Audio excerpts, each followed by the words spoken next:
Shalom, salam sejahtera untuk kita semuanya.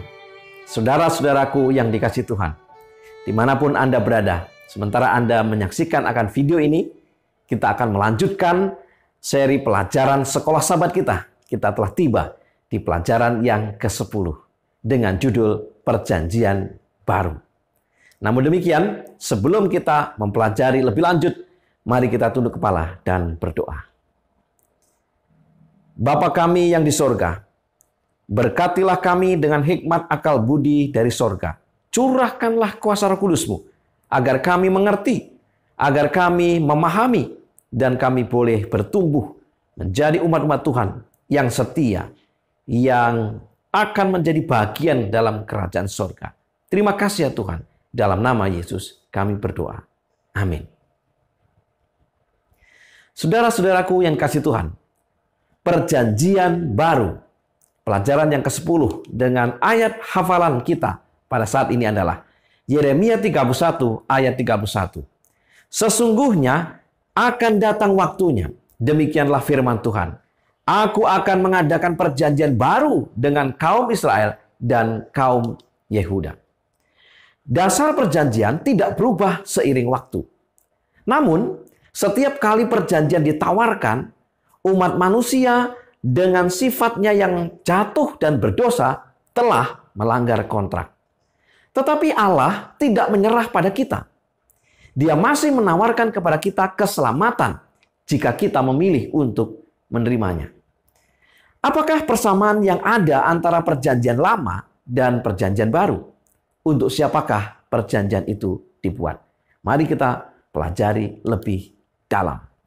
Di pelajaran hari Minggu, sesungguhnya akan datang waktunya.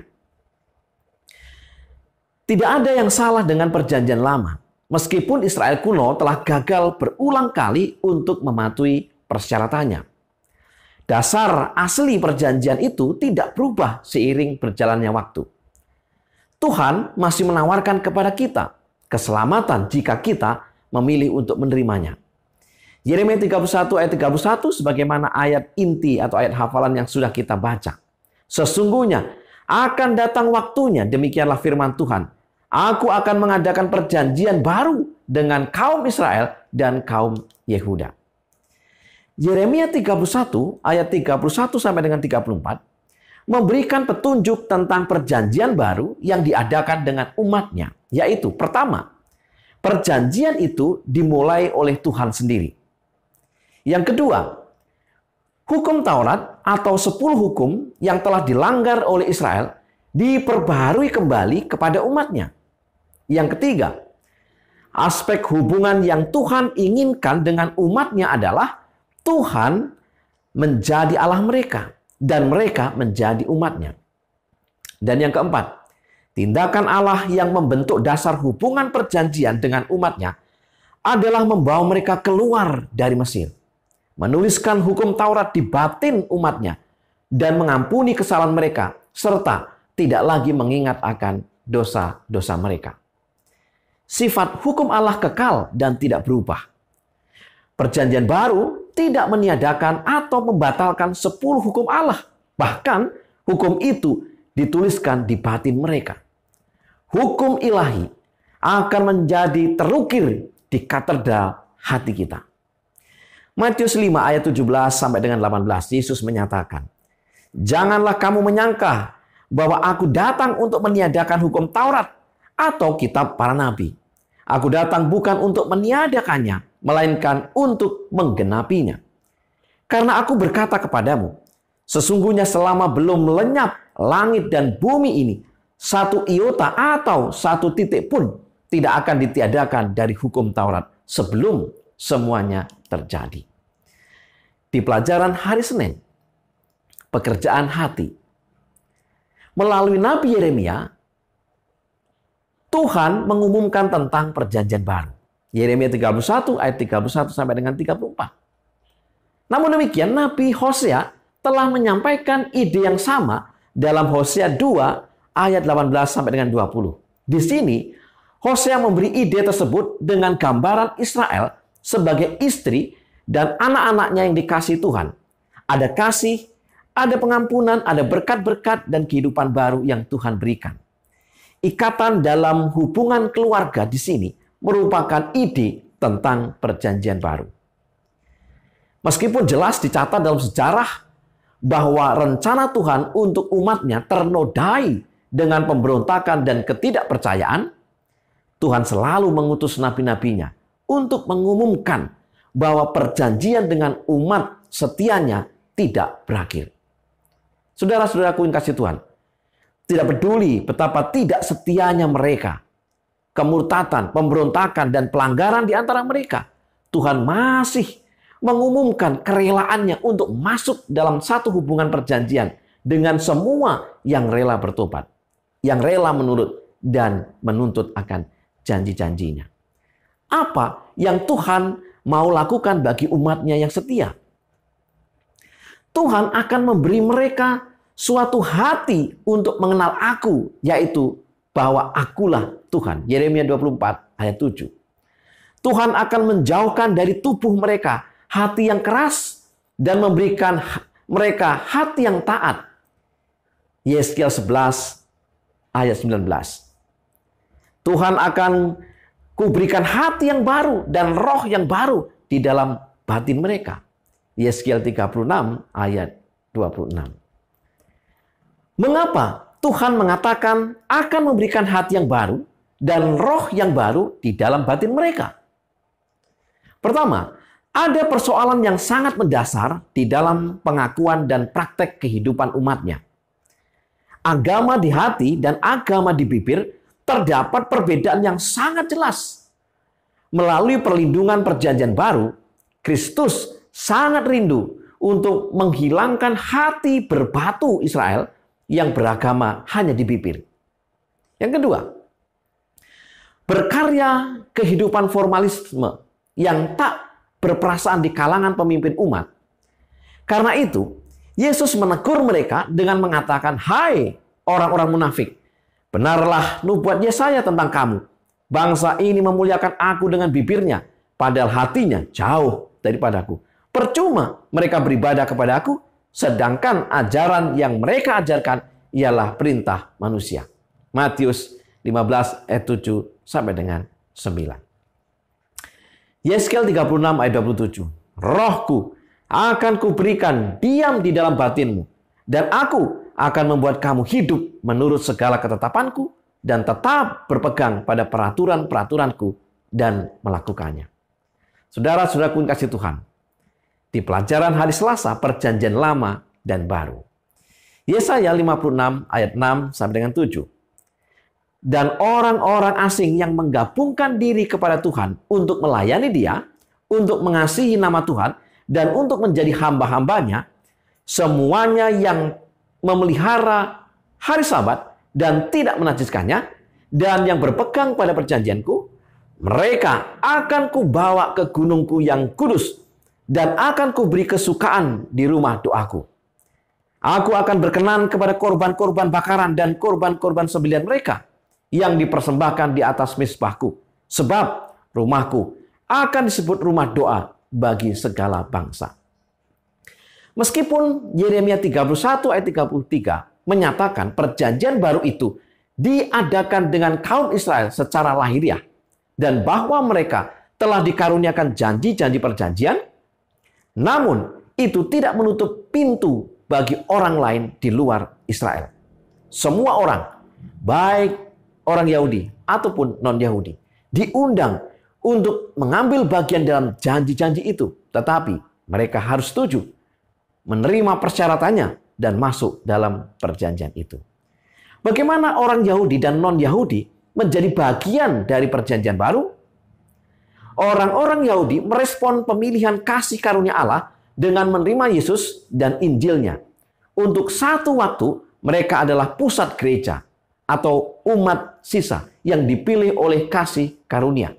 Roma 11 ayat 5. Orang-orang bukan Yahudi yang sebelumnya tidak percaya menerima Injil dicangkokkan ke dalam umat Allah yang benar, membentuk kumpulan orang percaya tidak peduli dari bangsa mana mereka berasal. Roma 11 ayat 13 sampai dengan 24. Orang-orang bukan Yahudi bahwa waktu itu kamu tanpa Kristus tidak termasuk kewargaan Israel dan tidak mendapat bagian dalam ketentuan-ketentuan yang dijanjikan, tanpa pengharapan dan tanpa Allah di dalam dunia. Efesus 2 ayat 12. Namun sekarang telah dibawa dekat dalam darah Kristus. Dengan demikian, Kristus adalah pengantara perjanjian baru. Ibrani 9 ayat 15. Bagi semua orang percaya tanpa memperhatikan ras dan kebangsaan. Apakah ada perbedaan antara perjanjian lama dan perjanjian baru yang Tuhan adakan? Meskipun Ibrani 8 ayat 6 menyebutkan perjanjian baru lebih baik, sesungguhnya tidak ada perbedaan mendasar baik di perjanjian lama atau perjanjian baru. Karena pertama, Allah yang sama yang menawarkan keselamatan yang sama melalui kasih karunia. Keluaran 34 ayat 6, Roma 3 ayat 24. Allah yang sama yang mencari umat yang dengan iman menuntut janji-janji pengampunannya. Yeremia 31 ayat 34, Ibrani 8 ayat 12. Allah yang sama yang berusaha untuk menuliskan hukum ke dalam hati, yaitu mereka yang mengikuti Dia dalam satu hubungan iman, apakah Yahudi atau bukan Yahudi. Yeremia 31 ayat 33, Ibrani 8 ayat yang ke-10. Ibrani 9 ayat 15, firman Tuhan berkata, karena itu, Ia adalah pengantara dari suatu perjanjian baru, supaya mereka yang telah terpanggil dapat menerima bagian kekal yang dijanjikan. Sebab Ia telah mati untuk menebus pelanggaran-pelanggaran yang telah dilakukan selama perjanjian yang pertama. Saudara-saudaraku yang kasih Tuhan, di pelajaran hari Rabu, satu perjanjian yang lebih baik. Ibrani 8 ayat 6, tetapi sekarang Ia telah mendapat suatu pelayanan yang jauh lebih agung, karena Ia menjadi pengantara dari perjanjian yang lebih mulia, yang didasarkan atas janji yang lebih tinggi. Kita perlu memahami bahwa masalah perjanjian lama bukanlah pada perjanjian itu sendiri, tetapi pada kegagalan bangsa itu untuk menerimanya dengan iman. Ibrani 4 ayat 2. Mengapa perjanjian baru disebut satu perjanjian yang lebih baik? Pertama, keselamatan yang ditawarkan dalam perjanjian lama sama dengan yang di perjanjian baru. Akan tetapi, dalam perjanjian baru, pernyataan wahyu Allah lebih besar dan lengkap dalam perjanjian itu. Dan kasih Allah bagi manusia berdosa telah dinyatakan sepenuhnya. Yang kedua, karena segala sesuatu yang telah diajarkan melalui simbol, lambang, dan tipe dalam perjanjian lama telah digenapi dalam Yesus. Yang kehidupannya, kematiannya, dan pelayanannya, keimamatannya dilambangkan oleh pelayanan bait suci duniawi. Ibrani 9 ayat 8-14. Yang ketiga, perjanjian baru Yesus memenuhi 3 janji dasar Allah, yaitu menginternalisasi hukum moral di dalam hati umatnya, mempersonalisasi pengetahuan penyelamatan Allah, sehingga setiap orang tanpa terkecuali memiliki hubungan pribadi yang langsung dengan Allah. Dan yang ketiga, mengampuni dosa-dosa umatnya dan tidak lagi mengingat dosa-dosa mereka. Ibrani 8 ayat 10 sampai dengan 12. Dengan mengetahui kehidupan, kematian, dan pelayanan Kristus sebagai imam besar untuk kita memperoleh pengertian yang lebih baik tentang Allah daripada sekedar pelayanan korban hewan dalam pelayanan agama di bait suci duniawi. Ibrani 10 ayat 1 firman Tuhan berkata, di dalam hukum Taurat hanya terdapat bayangan saja dari keselamatan yang akan datang, dan bukan hakikat dari keselamatan itu sendiri. Karena itu, dengan korban yang sama, yang setiap tahun terus-menerus dipersembahkan, hukum Taurat tidak mungkin menyempurnakan mereka yang datang mengambil bagian di dalamnya. Di masa kini, Gereja Kristus menurut Ibrani 8 sampai dengan 12 mewakili pemenuhan sejati dari perjanjian baru yang disampaikan Yeremia. Ini bukan membatalkan perjanjian baru Israel, tapi ini merupakan suatu tipe dan jaminan dari penyempurnaan akhir perjanjian baru, di mana orang Israel rohani dari segala bangsa dan dari segala zaman akan bergabung di perjamuan kawin anak domba di Yerusalem baru. Di pelajaran hari Kamis, Imam Perjanjian Baru. Pelayanan Kristus di surga sangatlah terikat dengan janji-janji dalam Perjanjian Baru. Buku Ibrani menekankan Kristus sebagai imam besar di surga yang masuk dengan darahnya sendiri yang tercurah. Seperti dikatakan dalam Ibrani 9 ayat 2, dan ia telah masuk satu kali untuk selama-lamanya ke dalam tempat yang kudus, bukan dengan membawa darah domba jantan dan darah anak lembu, tetapi dengan membawa darahnya sendiri. Yesus menjadi pengantara kita. Inilah dasar pengharapan yang kita miliki dalam Perjanjian Baru. Ibrani 10 ayat 4. Sebab tidak mungkin darah lembu jantan atau darah domba jantan menghapuskan dosa. Mengapa korban-korban hewan yang disembelih di bait suci tidak membawa atau memberikan keselamatan? Semua persembahan korban dalam upacara bait suci adalah simbol yang menemui kegenapannya dalam Kristus sebagai korban yang sesungguhnya. Darah Kristus mengesahkan perjanjian baru, menjadikan perjanjian Sinai dengan korban-korbannya yang lama tidak berlaku lagi. Korban yang sesungguhnya telah ada sekali untuk semua. Ibrani 9 ayat 26. Sekali Yesus mati, tidak perlu lagi hewan untuk disembelih. Pelayanan bait suci duniawi telah digenapi fungsinya.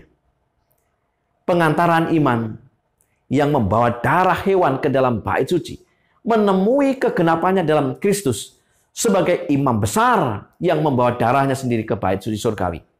Dengan demikian, kita tidak memerlukan lagi seorang imam di dunia untuk menjadi pengantara kita kepada Bapa di surga. Sekali pengorbanan selesai, maka kebutuhan untuk pelayanan orang-orang Lewi pun berakhir juga. Saudara-saudaraku yang kasih Tuhan, tirai di bait suci yang memisahkan pelayanan harian oleh imam-imam dan pelayanan tahunan oleh imam besar terbelah menjadi dua pada saat Yesus mati tergantung di salib. Di dalam Matius 27 ayat 51 firman Tuhan berkata, dan lihatlah tabir bait suci terbelah dua dari atas sampai ke bawah. Ini menjadi peristiwa penting yang menolong kita mengerti bahwa pelayanan bait suci di dunia ini telah benar-benar digantikan. Ibrani 4 ayat 14. Karena kita sekarang mempunyai imam besar agung yang telah melintasi semua langit, yaitu Yesus, Anak Allah, baiklah kita teguh berpegang pada pengakuan iman kita. Sebagai kesimpulan dari pelajaran sekolah sahabat kita. Yang pertama, sifat hukum Allah kekal dan tidak berubah. Perjanjian baru tidak meniadakan atau membatalkan 10 hukum Allah. Bahkan hukum itu dituliskan di batin mereka. Hukum ilahi akan menjadi terukir di katedral hati kita. Yang kedua, agama di hati dan agama di bibir terdapat perbedaan yang sangat jelas. Melalui perlindungan perjanjian baru, Kristus sangat rindu untuk menghilangkan hati berbatu Israel yang beragama hanya di bibir saja. Yang ketiga, karena segala sesuatu yang telah diajarkan melalui simbol, lambang, dan tipe dalam perjanjian lama telah digenapi dalam Yesus yang kehidupannya, kematiannya, dan pelayanan keimamatannya dilambangkan oleh pelayanan bait suci di duniawi. Ibrani 9 ayat 8 sampai dengan 14. Yang keempat, keselamatan yang ditawarkan dalam perjanjian lama sama dengan yang di perjanjian baru. Akan tetapi, dalam perjanjian baru, pernyataan wahyu Allah lebih besar dan lengkap dalam perjanjian itu. Dan kasih Allah bagi manusia berdosa telah dinyatakan sepenuhnya. Dan yang kelima, tirai di bait suci yang memisahkan pelayanan harian oleh imam-imam dan pelayanan tahunan oleh imam besar terbelah menjadi dua pada saat Yesus mati tergantung di kayu salib. Saudara-saudaraku yang kasih Tuhan, inilah pelajaran yang bisa saya bagikan. Kiranya kita boleh diberkati dan kita melihat bagaimana perjanjian baru itu adalah penggenapan dari perjanjian yang sebelumnya, yaitu perjanjian lama. Itu adalah perjanjian yang sama. Mari kita tunduk kepala dan berdoa. Terpujilah Tuhan Allah yang Maha Baik. Kami bersyukur untuk pelajaran yang telah kami pelajari. Kembali kami memohon akan kuasa Roh Kudus Tuhan. Curahkanlah kepada masing-masing kami, sehingga kami dimampukan untuk mengerti di dalam mempelajari pelajaran ini. Terima kasih ya Tuhan. Terima kasih untuk kebaikan Tuhan, kematian Tuhan, pelayanan Tuhan, dan itu adalah harapan bagi kehidupan kami. Dalam nama Yesus kami berdoa. Amin. Saudara-saudaraku yang kasih Tuhan, bila mana video ini memberkati saudara, bagikanlah kepada yang lain. Dan jangan lupa, dengan membagikan kepada yang lain, kita telah juga menjadi bagian dalam pekerjaan Tuhan untuk menyampaikan kabar keselamatan.